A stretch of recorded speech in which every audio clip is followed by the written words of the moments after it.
கீழடியில் திறந்தவெளி அருங்காட்சியகம் அமைக்க பொதுப்பணித்துறை அதிகாரிகள் மண் பரிசோதனையை தொடங்கியுள்ளனர். இதுகுறித்த கூடுதல் தகவலை செய்தியாளர் இளையராஜா வழங்கிட கேட்கலாம்.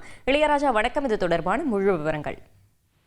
கீழடியில் கடந்த 23ஆம் தேதி தமிழக முதல்வர் மு.க.ஸ்டாலின் ஒரு மிகப்பெரிய அறிவிப்பை வெளியிட்டார். அந்த அறிவிப்புல பாத்தீங்கன்னா தமிழர்கள் தான் கிமு 3345 ஆண்டுகளுக்கு முன்பு இரும்பை முதலில் பயன்படுத்தினர் என்று மிகப்பெரிய அறிவிப்பை வெளியிட்டார்.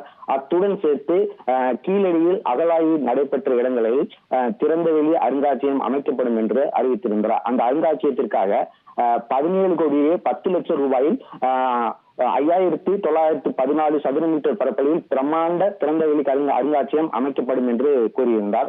அதற்காக தற்போது பாத்தீங்கன்னா இடங்கள் எல்லாம் சுத்தம் செய்யப்பட்டு அந்த இடங்களிலிருந்து ஒவ்வொரு இடத்திலும் பாத்தீங்கன்னா ஒரு 10 அடி 20 அடி 30 அடி ஆழத்துல கொஞ்சம் தள்ளி மண் பரிசோதனைக்காக அங்கிருந்து மண்ணை எடுத்து தேங்காயை அப்படியே விற்கிறத விட கொஞ்சம் மதிப்பு கூட்டி வித்தா பல மடங்கு லாபம் சம்பாதிக்கலாம்.